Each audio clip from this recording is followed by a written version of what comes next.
అందరికీ నమస్కారం అండి. జ్ఞానసారం కార్యక్రమానికి స్వాగతం, సుస్వాగతం. ముందుగా నాకింతటి ధ్యానాన్ని, జ్ఞానాన్ని ప్రసాదించిన బ్రహ్మర్షి పత్రిజీ గురువు గారికి, డాక్టర్ జీకే గారికి, అలాగే శంకరరావు గురువు గారికి నా ఆత్మ ప్రణామాలు తెలియజేసుకుంటున్నానండి. నా పేరు కింతాడ చంద్రకళ. నేను 2017లో ఈ ఆనాపానసతి ధ్యానానికి కనెక్ట్ అయ్యానండి. తర్వాత నేను 2019లో స్పిరిచువల్ టాబ్లెట్స్ కోర్స్ చేశాను. తర్వాత 2020 నుంచి నేను కౌన్సిలింగ్స్ అవి కూడా ఇందులో చేస్తున్నానండి. ఈరోజు మనం ఆధ్యాత్మిక టాబ్లెట్లలో భాగంగా చాలా ముఖ్యమైన 12 టాబ్లెట్ల గురించి ఈరోజు మనం తెలుసుకుందాము. ధ్యాన ఆరోగ్య శాస్త్ర విధానం ద్వారా సంపూర్ణ ఆరోగ్యం పొందే విధానంలో ఈ ఆధ్యాత్మిక టాబ్లెట్లు అనేవి చాలా బాగా ఉపయోగపడతాయండి. ఇవి సుమారు 550 టాబ్లెట్ల వరకు ఇప్పటి వరకు కనుగొనడం అనేది జరిగింది. అందులో ముఖ్యంగా మనం తెలుసుకునేవి ఏంటి అనంటే 12 టాబ్లెట్లు. మొదట ఎవరైతే ఈ ధ్యానంలోనికి వస్తారో వాళ్ళకి మొదట ఈ 12 టాబ్లెట్ల గురించి అవగాహన ఇవ్వడం అనేది జరుగుతుందండి. ఈ 12 టాబ్లెట్లని మనం 2 విభాగాలుగా చేసినట్లయితే మొదటి 6 టాబ్లెట్లు శక్తికి సంబంధించినవి గాను, మిగిలిన 6 టాబ్లెట్లు జ్ఞానానికి సంబంధించినవి గాను మనం తెలుసుకోవచ్చండి. ఎందుకంటే ఇక్కడ మనం ధ్యానం ద్వారా జ్ఞానము, జ్ఞానం ద్వారా ముక్తి అనే దానిలో భాగంగా ముందు మనం ధ్యానం చేసి అద్భుతంగా శక్తిని సంపాదించుకోగలము. ఆ తర్వాత మనము ఆ ధ్యానం ద్వారా మన జ్ఞానాన్ని తెలుసుకొని మనం ముక్తి సంపాదించడానికి ఈ ధ్యానము, జ్ఞానము రెండూ కూడా చక్కగా ఉపయోగపడతాయి. అందులో భాగంగానే ఈ మొదటి 6 టాబ్లెట్లలో మొదటిది మనం తెలుసుకోవాల్సింది ఏంటి అనంటే వ్యక్తిగత ధ్యానం. అంటే ముందు ఏదైనా ఒక పని మనం చెయ్యాలి అనంటే శక్తి చాలా అవసరం అవుతుంది. ఈ శక్తిని దేనిని మనం సృష్టించలేము, అలాగే శక్తిని నాశనం కూడా చేయలేమండి. అలాగే ఈ అద్భుతమైన విశ్వశక్తిని మనం డబ్బులతో అయితే మనం కొనలేము. దీన్ని ఎవరికి వాళ్ళు ధ్యాన సాధన ద్వారా సంపాదించుకోవాలి. కాబట్టి ఈ శక్తి మనకి ఉన్నట్టయితే అద్భుతమైన విశ్వశక్తి ద్వారానే మనం ఎలాంటి దేన్నైనా మనం సాధించగలుగుతాం. మన అనారోగ్యాలను మనం తగ్గించుకోగలుగుతాము. అలాగే మనం ఏది కావాలనుకుంటే అది జీవితంలో మనం ఉన్నత స్థితికి చేరుకోగలుగుతామండి. అలాంటి శక్తిని సంపాదించే వాటిలో మొదటి 6గా మనం ఏం తెలుసుకుంటాము అంటే ఆ మొదటి 6 టాబ్లెట్లు మొదటిది ఏంటి అనంటే ఇక్కడ వ్యక్తిగత ధ్యానం. వ్యక్తిగత ధ్యానం అని అంటే ఏంటంటే మనకు పత్రిజీ గారు చెప్పారు, ఈ శ్వాసమేత ధ్యాస అనేది ఎవరి వయసు ఎంత ఉంటే అన్ని నిమిషాలు ఖచ్చితంగా మీరు ధ్యాన సాధన అనేది చెయ్యాలి. అలాగే రోజుకి 3 పూటల ఈ ధ్యాన సాధన అనేది చేయాలి. ఎలాగైతే మనం ఈ శరీరానికి రోజు ఆహారాన్ని ఎలాగైతే మనం అందిస్తూ ఉంటామో అలాగే మన ఆత్మకి కూడా ధ్యానాన్ని అనేది మనం ఖచ్చితంగా అందించి తీరాలి. ఎందుకంటే స్నానం ద్వారా శరీరం ఎలాగైతే శుద్ధి చేయబడుతుందో అలాగే ఈ ధ్యానం ద్వారా ఆత్మ శుద్ధి చేయబడుతుందన్నమాట. కాబట్టి ప్రతి ఒక్కరికి కూడా ఈ అద్భుతమైన శక్తిని సంపాదించడం కోసం ఈ వ్యక్తిగత ధ్యానం అనేది చాలా చాలా ఉపయోగపడుతుంది. ఈ వ్యక్తిగత ధ్యానం చేయడం ద్వారా ఎవరికి వారు ధ్యాన సాధన చేయడం ద్వారా ఎవరి వయసు ఎంత ఉంటుందో అంత సాధన వాళ్ళు చేయడం ద్వారా వాళ్ళు ఆ శక్తిని తీసుకోగలుగుతారు. తద్వారా వాళ్ళ ఆలోచనారహిత స్థితికి వెళ్ళగలుగుతారు. తద్వారా వాళ్ళ నాడీ మండలం శుద్ధి చేసుకొని వాళ్ళ అనారోగ్యాల నుంచి వాళ్ళు బయటపడగలుగుతారు. ఇంకా రెండో టాబ్లెట్ ఏంటి అనంటే మనకి పిరమిడ్ ధ్యానం. అయితే వ్యక్తిగత ధ్యానం చేయడం ద్వారా మనం కొంత శక్తిని అనేది మనం సంపాదించగలుగుతాం. అదే వ్యక్తిగత ధ్యానము మనము పిరమిడ్లో మనం చేసినట్టయితే 3 అధిక శక్తిని మనం సంపాదించగలుగుతాం. అంటే ఇప్పుడు మనం ఒక దగ్గర కూర్చొని 1 గంట పాటు మనం ధ్యానం చేసినట్టయితే అదే మన ధ్యానము మనం పిరమిడ్లో ఒక పావు గంట చేస్తే అంతే శక్తిని మనం సంపాదించగలుగుతాం అన్నమాట. కాబట్టి పిరమిడ్లో మనకి ఏవైతే క్రిస్టల్స్ అమరుస్తారో దాని ద్వారా అద్భుతమైన శక్తిని మనం పొందగలుగుతామండి. కాబట్టి మనం ఈ పిరమిడ్ ధ్యానం ద్వారా 3 అధిక శక్తిని సంపాదించి తద్వారా మనము మన అనారోగ్యాల్ని తగ్గించుకోగలుగుతాం. ఇంకా మూడోది ఏంటి అనంటే పౌర్ణమి ధ్యానం. అయితే ఇప్పుడు మనం వ్యక్తిగత ధ్యానం చేస్తూ పిరమిడ్లో ధ్యానం చేయడం ద్వారా కొంత శక్తిని మనం సంపాదిస్తాం. అయితే ఇదే ధ్యానాన్ని మనం పౌర్ణమి రోజుల్లో చేసినట్లయితే ఇంకొంచెం ఎక్కువ అధిక శక్తిని మనం సంపాదించగలుగుతాం అనమాట. ఈ శక్తి అంతా మనకి దేనికి ఉపయోగపడుతుందంటే, మనం ఇందాక ఆల్రెడీ మాట్లాడుకున్నామండి. మనం అద్భుతంగా జ్ఞానాన్ని సంపాదించడం కోసం, అలాగే మన అనారోగ్యాల్ని మనము స్వయం శక్తితో తగ్గించుకోవడం కోసము, అలాగే మన ఆత్మ ఉన్నతికి కూడా ఈ విశ్వశక్తి అనేది మనకి చాలా ఉపయోగపడుతుంది. కాబట్టి ఎంత ఎక్కువ మొత్తంలో మనం శక్తిని తీసుకోగలిగితే అంత ఎక్కువగా మనం లాభపడతాం. కాబట్టి మొదట వ్యక్తిగత ధ్యానాన్ని పిరమిడ్‌లో చేస్తూ, అది కూడా పౌర్ణమి రోజుల్లో చేసినట్టయితే, పౌర్ణమి రోజుల్లో ఇంకా అద్భుతంగా విశ్వశక్తి భూమి మీదకి ప్రసరించడం అనేది జరుగుతుంది. అలాంటప్పుడు మనం పిరమిడ్‌లో మనం వ్యక్తిగతంగా ఈ ధ్యాన సాధన చేసినప్పుడు ఇంకా ఎక్కువ మొత్తంలో మనం విశ్వశక్తిని మన శరీరంలో తీసుకుంటూ, మనం అద్భుతంగా మన అనారోగ్యాన్ని తగ్గించుకుంటూ, మన లక్ష్యం వైపుకు మనం ముందుకు వెళ్ళగలుగుతామండి. ఇంకా నాలుగోది ఏంటి అంటే సామూహిక ధ్యానం. అంటే ఇదే వ్యక్తిగత ధ్యానాన్ని పిరమిడ్‌లో చేస్తూ, పౌర్ణమి రోజుల్లో చేస్తూ, సామూహికంగా ఎప్పుడైతే మనం చేస్తామో, మనం ఇంకా ఎక్కువ శక్తిని పొందగలుగుతాం. ఎందుకంటే సామూహికంగా మనం సాధన చేస్తున్నప్పుడు ఎంతోమంది ఒకే టైంలో ఒకే దగ్గర కూర్చొని సాధన చేస్తున్నప్పుడు ఇంకా ఎక్కువ విశ్వశక్తిని వాళ్ళు తీసుకోగలుగుతారనమాట. ఎందుకంటే ఇక్కడ ఒక ఎనర్జీ ఏంటంటే ఒక షీల్డ్ అనేది ఏర్పడుతుంది ఎప్పుడైతే సామూహిక ధ్యానం చేయడం ద్వారా. దాని ద్వారా కూడా మనం ఇంకా ఎక్కువ అద్భుత శక్తిని తీసుకొని మనం మన అనారోగ్యాల్ని తగ్గించుకోవచ్చు. కాబట్టి ఈ మొదటి 4 టాబ్లెట్లైనా, మొదటిది వ్యక్తిగత ధ్యానము, దాన్ని పిరమిడ్‌లో చేస్తూ, అలాగే మనం పౌర్ణమి రోజుల్లో అద్భుతంగా సామూహికంగా మనం ఎప్పుడైతే ధ్యానం చేస్తామో అద్భుతంగా మనం శక్తిని సంపాదించుకోగలుగుతామండి. అయితే ఇక్కడ ఒక విషయం మనం గుర్తుపెట్టుకోవాలండి.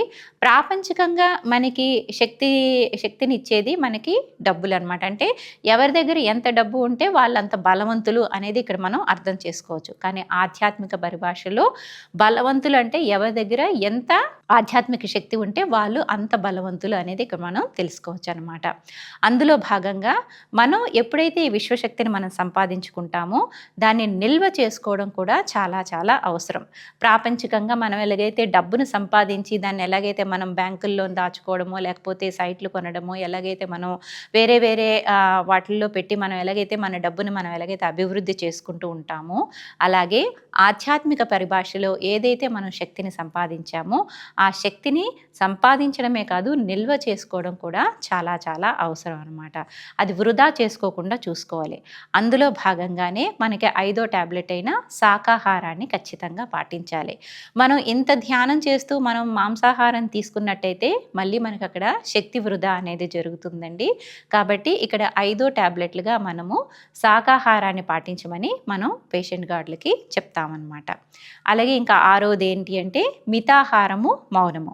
ఒక పక్క శాకాహారాన్ని పాటిస్తూ, ఒక పక్క అద్భుతమైన శక్తిని తీసుకుంటూ, మళ్ళీ మనం అనవసరమైన మాటలు మాట్లాడుతూ, అనవసరమైన విషయాల్లో మనం తలదూరుస్తూ ఎప్పుడైతే మనం అలా చేస్తూ ఉంటామో అక్కడ కూడా మన శక్తిని మనం కోల్పోతాం అన్నమాట. కాబట్టి ఇక్కడ మనకి 6వ టాబ్లెట్లుగా మౌనాన్ని ఇక్కడ చెప్పడం అనేది జరిగింది. అలాగే పత్రిజీ గారు కూడా నోటిలోని మౌనం, మనసులోని శూన్యం, దాని పేరే ధ్యానం అని చెప్పారండి. అలాగే ఎప్పుడైతే మనం మౌనాన్ని ఎప్పుడైతే మనం ఆచరిస్తామో అద్భుతంగా మన లోపల శక్తిని మనమే నిల్వ చేసుకొని ఉంచుకోగలుగుతాం.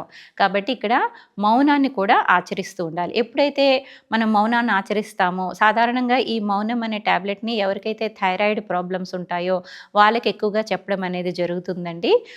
ఎవరైతే వాళ్ళు ఎక్కువ మౌనాన్ని పాటిస్తూ ఉంటారో వాళ్ళ థైరాయిడ్ ప్రాబ్లమ్స్ నుంచి కూడా, అలాగే గొంతుకు సంబంధించిన ప్రాబ్లమ్స్ నుంచి కూడా వాళ్ళు బయటపడగలుగుతారనమాట. ఇంకా 6వది ఏంటి అని అంటే మితాహారము, మౌనము. మితాహారం అంటే ఏంటంటే మనం శాకాహారాన్ని తీసుకుంటూ, అలాగే మనం ఏదైతే ఈ పంచేంద్రియాల ద్వారా ఏదైతే మనం జ్ఞానాన్ని తీసుకుంటున్నామో అది కూడా ఆహారం కిందే మనం చెప్పుకోవాలి. అంటే ఏదైతే మనం భౌతికంగా ఆహారాన్ని తీసుకుంటామో అది శరీర ఎదుగుదలకు ఎలాగైతే ఉపయోగపడతాదో, అలాగే మన పంచేంద్రియాల ద్వారా ఏదైతే మనం జ్ఞానాన్ని తీసుకుంటామో అదంతా కూడా మనకి ఆత్మ ఎదుగుదలకి ఉపయోగపడుతుంది. కాబట్టి ఈ పంచేంద్రియాలని మనం చాలా చక్కగా వినియోగించుకోవాలి. పెంపొందించుకోవాలి. అంటే అనవసరమైనవి చూడటం మానేయడము, పనికిమాలిన విషయాలు మనం మాట్లాడకుండా ఉండటము, పనికిరాని విషయాల్లో మనము వినకుండా ఉండడము, ఇలాగ మన పంచేంద్రియాలను ఎప్పుడైతే మనం అదుపులో చేసుకుంటామో అప్పుడు కూడా మన శక్తిని మనం చక్కగా అభివృద్ధి చేసుకోగలమండి, చక్కగా నిల్వ చేసుకోగలం. కాబట్టి ఇక్కడ ఈ మొదటి ఈ 12 టాబ్లెట్లలో మొదటి 6 టాబ్లెట్లు అనేవి శక్తిని నిల్వ చేసుకోవడానికి, సంపాదించుకున్నది చక్కగా నిల్వ చేసుకోవడానికి చాలా బాగా ఉపయోగపడతాయి అన్నమాట. అందులో మొదటిది ఏంటంటే ఫస్ట్‌ది వ్యక్తిగత ధ్యానము. వ్యక్తిగత ధ్యానము పిరమిడ్‌లో చేస్తూ, అలాగే సామూహికంగా పౌర్ణమి రోజుల్లో మనం చేసినట్టయితే అద్భుతంగా శక్తిని మనం సంపాదించుకోగలము. ఆ సంపాదించిన శక్తిని మనం శాకాహారాన్ని పాటిస్తూ, మౌనాన్ని, మితాహారాన్ని పాటించడం ద్వారా మనం చక్కగా నిల్వ చేసుకోగలుగుతామండి. ఇప్పుడు నెక్స్ట్ వచ్చే 6 టాబ్లెట్లు అవి ఏంటి అనంటే జ్ఞానానికి సంబంధించిన టాబ్లెట్లు అన్నమాట. ఈ మొదటి 6 టాబ్లెట్ల ద్వారా మనం ఏదైతే విశ్వశక్తిని మనం అద్భుతంగా సంపాదిస్తామో దైవశక్తిని, ఈ నెక్స్ట్ వచ్చే టాబ్లెట్లు మనకి ఆ శక్తిని మనం జ్ఞానాన్ని సముపార్జన చేయడానికి చాలా చాలా ఉపయోగపడతాయి. మనం ఇందాకే చెప్పుకున్నామండి, ధ్యానం ద్వారా జ్ఞానము, జ్ఞానం ద్వారా ముక్తి అని అనేసి. అంటే ధ్యానం ద్వారా జ్ఞానాన్ని సంపాదించాలి, జ్ఞానం ద్వారా మాత్రమే మనం ముక్తిని సంపాదించగలుగుతాము. అంటే ఇక్కడికి సంపాదించాలంటే జ్ఞానం కూడా చాలా అవసరం. ఆ జ్ఞానాన్ని తీసుకునే దానిలో మనం ఈ మొదటి టాబ్లెట్లో కాకుండా రెండో 6 టాబ్లెట్లైనా అందులో 7వ టాబ్లెట్ ఏంటి అని అంటే స్వాధ్యాయము. స్వాధ్యాయం అంటే పుస్తకాలు బాగా చదవడం అండి. పుస్తకాలు బాగా చదవడం అంటే ఇక్కడ ఒకే గురువుకి సంబంధించిన పుస్తకాలు కాకుండా రకరకాల ఎందరో మహానుభావులు ఎంతో జ్ఞానాన్ని వాళ్ళ పుస్తకాల రూపంలో అందించారండి. అలాగా అందరి గురువుల జ్ఞానాన్ని మనం తెలుసుకోవాలండి. ఒక్కొక్క గురువు దగ్గర ఒక్కొక్క జ్ఞానం అనేది ఉంటుంది. ఆ జ్ఞానాన్ని మనం తీసుకోవడం ద్వారా ఎంతో అద్భుతంగా మనం ఆత్మ ఉన్నతికి అది చాలా ఉపయోగపడుతుంది. అలా పుస్తకాలు చదవడం అనేది కూడా మనం ఆచరించాలి. అలాగే స్వ అధ్యాయము అంటే మనల్ని మనం అధ్యాయం చేసుకోవడం. ధ్యాన సాధనలోకి వచ్చాక, ధ్యానంలోనికి రాకముందు మన ప్రవర్తన ఏ రకంగా ఉంది, ధ్యానంలోకి వచ్చాక మన ప్రవర్తన ఏ రకంగా ఉన్నది మనం తెలుసుకొని, ఇంకా మనలో మార్చుకోవాల్సింది ఏవైనా ఉంటే మార్చుకుంటూ, ఎప్పుడైతే మనల్ని మనం అధ్యాయం చేసుకుంటూ ఉంటామో అది కూడా మనకి మన ఆత్మ ఎదుగుదలకి చాలా చక్కగా ఉపయోగపడుతుందండి. అలాగే స్వాధ్యాయం కూడా ఒక టాబ్లెట్ కింద మనం చెప్తామన్నమాట. ఇంకా నెక్స్ట్‌ది వచ్చేది ఏంటంటే సజ్జన సాంగత్యము. అంటే సత్యం తెలిసిన జనులతో చేసే సాంగత్యమే సజ్జన సాంగత్యము. అంటే ఇక్కడ సత్యం అంటే ఏంటి? ఆత్మ నిత్యము అనేది ఇక్కడ సత్యం అన్నమాట. ఎప్పుడైతే మనం ఆత్మస్వరూపులమో, ఆత్మ ఎప్పుడు కూడా నిత్యంగా ఉంటుంది అనేది ఎప్పుడైతే తెలుసుకొని, శరీరం శాశ్వతం కాదు అనేది ఎప్పుడైతే మనం తెలుసుకుంటామో, ఆ ఆత్మకు సంబంధించిన జ్ఞానాన్ని ఎప్పుడైతే మనం జనులతో పంచుకుంటామో వాళ్ళే సజ్జనులు అవుతారనమాట. వాళ్ళకి ఏవైతే ఆ ధ్యాన అనుభవాలు అనేవి వస్తాయో అవి మనం వింటూ మనం ఎంతో జ్ఞానాన్ని పొందొచ్చండి. అలాగే మనకొచ్చిన అనుభవాలను కూడా వాళ్ళకి షేర్ చేయడం ద్వారా కూడా వాళ్ళకి మనం ఎంతో అనుభవాన్ని అనేది అందించగలుగుతాం అన్నమాట. ఇలాగా ఏదైతే సజ్జన సాంగత్యం ద్వారా మనకి ఎంతో జ్ఞానాన్ని తెలుసుకోగలుగుతామో, ఇతరులకు కూడా మన అనుభవాల ద్వారా ఎంతో జ్ఞానాన్ని మనం పంచగలుగుతామండి. ఈ రకంగా మనకేమవుతుంది అనంటే సజ్జన సాంగత్యం చేయడం ద్వారా మన లోపల ఉన్న ఏవైనా అహంకారం అంటే ఏదైనా మనకి రాని అనుభవాలు ఇతరులకు వచ్చినప్పుడు వినటం ద్వారా కూడా, మనకన్నా గొప్ప అనుభవాలను మనం వినటం ద్వారా కూడా మన లోపల ఉన్న అహంకారాన్ని మనం తగ్గించుకోవచ్చు. ఇంకా నెక్స్ట్ వచ్చేది హెల్త్ సైన్స్ క్లాసెస్ అండి. అంటే ఇక్కడ ఏంటంటే హెల్త్ సైన్స్ క్లాసెస్ అంటే ఎక్కడైనా ఏదైనా ధ్యానానికి సంబంధించిన క్లాసెస్ నిర్వహిస్తున్నప్పుడు తప్పకుండా అక్కడికి వెళ్ళి ఆ జ్ఞానం అనేది తీసుకోవాలన్నమాట. ఈ జ్ఞానం అనేది ఎక్కడ దొరుకుతున్నా కూడా అక్కడికి మనం వెళ్ళి తీసుకోవడం అనేది కూడా ఒక టాబ్లెట్ కింద మనం చెప్తామండి. అంటే ఇక్కడ ఏంటంటే జ్ఞానం ఎక్కడ దొరికినా అది మనం తీసుకోవాలన్నమాట. అంటే అది టీవీల ద్వారా తీసుకోవచ్చు, ఒక గురువు ద్వారా తీసుకోవచ్చు, వేరే ఇంకెక్కడైనా పబ్లిక్ ప్లేసెస్లో క్లాసెస్ నిర్వహించడం ద్వారా ఎక్కడ ఎలాంటి జ్ఞానం అందిస్తున్నా ఆ జ్ఞానాన్ని మనం తీసుకొని ఆచరించడం ద్వారా మనం అద్భుతంగా మన అనారోగ్యాన్ని తగ్గించుకోవచ్చు. ఎందుకంటే మన శక్తి ద్వారా మన జ్ఞానాన్ని మనం పెంపొందించుకోవచ్చు. జ్ఞానం ద్వారా మనం ఎన్నో అనారోగ్యాలను కూడా తగ్గించుకోవచ్చు. ఇంకా తర్వాత వచ్చేది ఆచార్య సాంగత్యం అండి. ఆచార సాంగత్యం అంటే ఏంటంటే, పూర్వకాలంలో రాజులు అలాంటి వాళ్ళు ఏదైనా వాళ్ళకి సమస్యొచ్చినప్పుడు వాళ్ళ ఆచార్యులు అంటే వాళ్ళ గురువుల దగ్గరికి వెళ్ళేవారనమాట. వాళ్ళ గురువులు ఏం చేసేవారు, ఆ రాజు యొక్క ఆరాను చూసి వాళ్ళ యొక్క సమస్యల్ని వాళ్ళు వాళ్ళ థర్డ్ ఐ ద్వారా తెలుసుకొని దానికి సరైన పరిష్కార మార్గం అనేది వాళ్ళు అందించేవారనమాట. అలాగే ఇప్పుడు కాలంలో మనం ఏంటంటే, ఈ ఆచార సాంగత్యం అనేది ఎందుకు ఈ టాబ్లెట్‌ని కనుగొనడం అనేది జరిగిందంటే, ఇప్పుడు ప్రెజెంట్ సిట్యుయేషన్‌లో మనం ఏదైనా ఒక అనారోగ్యంతో బాధపడుతున్నప్పుడు మనం నార్మల్‌గా డాక్టర్ దగ్గరికి వెళ్ళినప్పుడు ప్రెజెంట్ డాక్టర్స్‌కి అంత టైం కూడా ఉండట్లేదు. ఒక పేషెంట్‌కి ఒక 5-10 మినిట్స్ అంటే అందరి గురించి నేను చెప్పట్లేదండి. కొంతమందికి ఒక 5 నిమిషాల నుంచి 10 నిమిషాల వరకు కేటాయించి అతని సమస్య ఏంటి అనేది పూర్తిగా అవగాహన చేసుకునేంత సమయం కూడా వాళ్ళ దగ్గర ఉండకపోవడం వల్ల వాళ్ళు గబగబా ప్రిస్క్రిప్షన్ రాయడము, వీళ్ళు ప్రిస్క్రిప్షన్ ఫాలో అవ్వడము, కొన్ని వాళ్ళకి సరిగ్గా చెప్పలేకపోవడము, దాని ద్వారా అనారోగ్యానికి సరైన ట్రీట్మెంట్ అనేది దొరకపోవడము అనేది జరుగుతుందనమాట. కానీ ఇక్కడ మన ఆచార సాంగత్యం ద్వారా ఇక్కడ మనం ఏంటంటే ప్రత్యేకంగా ప్రతి ఒక్కరికి కూడా కౌన్సిలింగ్ అనేది చేయడం అనేది జరుగుతుందండి. ప్రతి ఒక్కరికి ఒక కౌన్సిలర్‌ని ఏర్పాటు చేయడం జరుగుతుంది. ఆ కౌన్సిలర్ దగ్గర పూర్తిగా మీరు మనసు విప్పి మాట్లాడొచ్చనమాట. ఇక్కడ మనకి ఏ రకంగా మీ యొక్క భావాలు గాని ఏది కూడా బయటకు వ్యక్తపరచడం అనేది జరగదు. మీ పేరు కూడా బయటకి రాదు. మీ డీటెయిల్స్ కూడా బయటకి రావన్నమాట. ఆ రకంగా ఈ ఆచార సాంగత్యం ద్వారా మీ అనుభవాలు మీకు వచ్చినవన్నీ కూడా మీరు చెప్పడం ద్వారా ఎప్పుడైతే ఆ గురువు నుంచి మీరు ఏదైతే జ్ఞానాన్ని పొందుతారో దాన్ని మీరు తూచా తప్పకుండా ఆచరించడం ద్వారా కూడా మీరు అద్భుతమైన జ్ఞానాన్ని మీరు పొందగలుగుతారు. ఏవైతే మీరు ధ్యాన అనుభవాల ద్వారా మీరు ఏదైతే కొన్ని అనుభవాలు పొందారో ఆ అనుభవాలు మీరు ఎప్పుడైతే ఆచార్యుల దగ్గర మీరు ఎప్పుడైతే చెప్తారో వాళ్ళ గైడెన్స్ ఎప్పుడైతే మీరు తీసుకుంటారో తప్పకుండా మీరు అద్భుతంగా మీరు ఆ జ్ఞానాన్ని సంపాదించగలుగుతారండి. ఇక్కడ ఒక విషయం గుర్తుపెట్టుకోవాలండి. ఇక్కడ ఏ విషయాన్ని కూడా మనం దాపరికం లేకుండా వాళ్ళతో ఎప్పుడైతే మనం చెప్తామో వాళ్ళు చెప్పింది ఎప్పుడైతే మనం తూచా తప్పకుండా మనం పాటిస్తామో తప్పకుండా మన అనారోగ్యం నుంచి మనం బయటపడగలుగుతాం. ఇంకా నెక్స్ట్ వచ్చేది ఏంటి అనంటే ప్రకృతి విహారము ఆనందో బ్రహ్మ. ఇంకా ప్రకృతి విహారం అని అంటే ఏంటంటే మనం ఆ జ్ఞానాన్ని సంపాదించడమే కాదు అద్భుతంగా ఈ ప్రకృతిలో కూడా ఎంతో అద్భుతమైన శక్తి అనేది ఉందండి. విశ్వశక్తి అనేది ప్రకృతిలో కూడా చాలా ఎక్కువ మొత్తంలో మనకి లభిస్తూ ఉంటుందన్నమాట. అప్పుడప్పుడు మనకి పత్రిజీ గారు కూడా చాలాసార్లు మనకి ట్రెక్కింగ్ అనేది తీసుకెళ్తూ ఉండేవారు. ఎందుకంటే ప్రకృతిలో మనం మమేకం అవ్వాలి. ఎప్పుడైతే మనం ప్రకృతిలో గడుపుతామో మనం అద్భుతంగా శక్తిని తీసుకోగలుగుతామని చెప్పేసి మనకి ట్రెక్కింగ్‌కి తీసుకెళ్లేవారండి. అలాగే సముద్రం ఒడ్డున, నదుల ఒడ్డున మనకి కొండ ప్రదేశాలలో మనకి ధ్యాన సాధన అనేది చేయించేవారు. అలా చేయించడం ద్వారా కూడా మనం అద్భుతంగా శక్తిని మనం తీసుకునేవాళ్ళం అనమాట. ఈ శక్తి కూడా మనకి చాలా ఉపయోగపడేది. అలాగే మనం ఎప్పుడైతే ఈ ప్రకృతి విహారాలు చేస్తూ ఉంటామో, ఎప్పుడైతే మనం అనేక రకాల ధ్యానుల దగ్గర మనం కూర్చొని మన అనుభవాలు పంచుకుంటూ, వాళ్ళ అనుభవాలు తెలుసుకుంటూ ఎప్పుడైతే అద్భుతంగా మనం వాళ్ళతో కొంత సమయాన్ని గడుపుతూ ఉంటామో అప్పుడు కూడా మనం అద్భుతంగా జ్ఞానాన్ని తీసుకుంటామండి, శక్తిని తీసుకుంటాము. అది మనకి ఎంతో ఆత్మ ఎదుగుదలకి ఎంతో ఉపయోగపడుతుంది. ఇంకా తర్వాత వచ్చేది ఆనందో బ్రహ్మ. ఆనందో బ్రహ్మ అంటే ఇక్కడ మనకి ఆనందం ద్వారా కూడా మనము అద్భుతమైన శక్తిని మనం సంపాదించుకుంటామండి. ఇక్కడ 3 రకాల ఆనందాలు అనేవి ఉంటాయి. అవి ఏంటి అంటే విషయానందము, భజనానందము, బ్రహ్మానందము.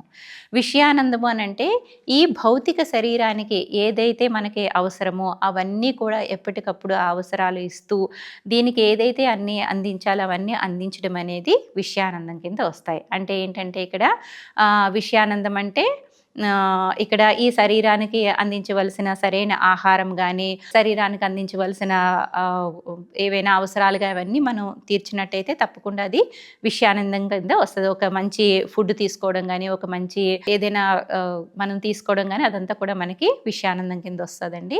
ఇంకా భజనానందం. భజనానందం అనేది మనసుకు సంబంధించిందనమాట. అంటే ఒక మంచి సంగీతం వినడం గానీ, ఒక డాన్స్ వేయడం గానీ, లేకపోతే మంచి కళలు నేర్చుకోవడం ద్వారా గానీ మనం అద్భుతంగా శక్తిని సంపాదిస్తాం అనమాట. ఆ ఆనందం అనేది ఆత్మానందానికి సంబంధించిందనమాట.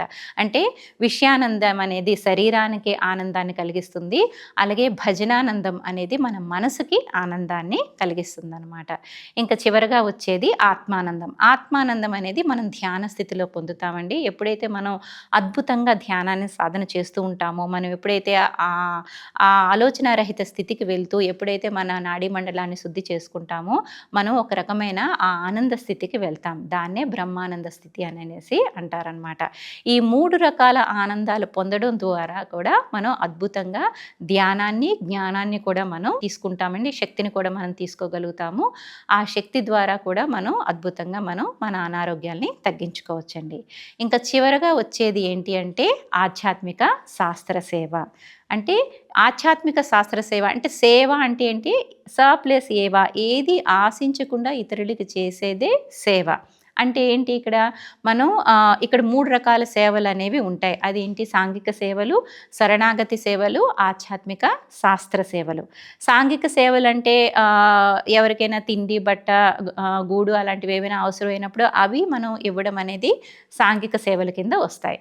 తర్వాత శరణాగతి సేవలంటే ఒక గురువు కానీ, లేకపోతే ఒక ఆశ్రమాలలో కానీ, ఒక దేవాలయాలలో కానీ మనం సేవ చేయడం అనేది అది శరణాగతి సేవ కింద వస్తుందన్నమాట. ఇంకా ఆధ్యాత్మిక శాస్త్ర సేవ అనేది అన్నిటికన్నా అత్యుత్తమమైన సేవ. ఆత్మ తొలి దశల్లో ఉన్నప్పుడు సాంఘిక సేవలు అనేవి చేస్తూ ఉంటుందండి. ఆత్మ కొంత శక్తిని సంపాదించి కొంత ఎదిగాక శరణాగతి సేవలు అనేవి చేస్తుందన్నమాట. ఎవరైతే ధ్యాన సాధనలోకి వచ్చారో వాళ్ళందరూ ఉన్నత స్థితిలో ఉన్న వాళ్ళనమాట. ఎవరైతే ధ్యానం అనేది వాళ్ళకి తెలిసిందో, వాళ్ళు సాధన చేస్తున్నారో వాళ్ళు ఉన్నత స్థితిలో ఉన్నారు. అలాంటి ఉన్నత స్థితిలో ఉన్న ఆత్మలు చేయాల్సింది ఆధ్యాత్మిక శాస్త్ర సేవ. ఈ సాంఘిక సేవలు, శరణాగతి సేవలు గత జన్మల్లో ఎన్నో వాళ్ళు చేసే ఉంటారు. కాబట్టి ఇప్పుడు చేయాల్సింది ఆధ్యాత్మిక శాస్త్ర సేవ. అంటే ఏంటి అంటే పిరమిడ్లు కట్టించడము, శాకాహారం గురించి ప్రచారం చేయడము, ధ్యానం గురించి ప్రచారం చేయడము, అలాగే పిరమిడ్లు కట్టడం కోసము మనం వినియోగించడము, అలాగ మన శక్తిని కేవలము ఆధ్యాత్మికానికి ఎక్కువగా ఉపయోగించడం అనమాట. ఆత్మ ఉన్నతికి మనం ఎక్కువగా ఉపయోగించడమే ఆధ్యాత్మిక శాస్త్ర సేవ కింద మనం తీసుకోవచ్చండి. ఇలా ఆధ్యాత్మిక శాస్త్ర సేవ చేయడం ద్వారా కూడా మనం అద్భుతంగా జ్ఞానాన్ని సంపాదిస్తాము. అద్భుతంగా మన అనారోగ్యాల నుంచి తప్పించుకోగలుగుతాం. అలాగే ఈ ధ్యాన ఆరోగ్య శాస్త్ర విధానం ద్వారా ఏవైతే ఈ 12 టాబ్లెట్లను మనం ఏదైతే ఇప్పుడు మనం చెప్పుకున్నామో వీటిని మనం ముందుగా ఎవరైతే ముందు ధ్యాన సాధనలోకి వస్తారో, అనారోగ్యాలతో ఎవరైతే వస్తారో వాళ్ళకు ముందు వీటిని చెప్పడం అనేది జరుగుతుందండి. ఇది ముందు వాళ్ళు ఎప్పుడైతే ఆచరిస్తారో, ఈ 12 టాబ్లెట్ని ఎప్పుడైతే వాళ్ళు తూచా తప్పకుండా ఆచరిస్తారో తప్పకుండా వాళ్ళ అనారోగ్యాల నుంచి కొంతవరకు బయటపడగలుగుతారు. అలాగే వాళ్ళ సమస్యకి పరిష్కార మార్గాలు కూడా తెలుసుకోగలుగుతారండి. ఓకే అండి, నాకు ఇంతటి అద్భుతమైన జ్ఞానాన్ని ప్రసాదించిన బ్రహ్మర్షి పత్రిజీ గారికి, డాక్టర్ జీకే గారికి నా కృతజ్ఞతలు తెలియజేసుకుంటున్నాను. అలాగే నాకు ఇంతటి మంచి అవకాశం ఇచ్చిన పిఎంసి ఛానల్కి, అలాగే వీక్షిస్తున్న ప్రేక్షకులందరికీ కూడా నా కృతజ్ఞతలండి. Thank you so much.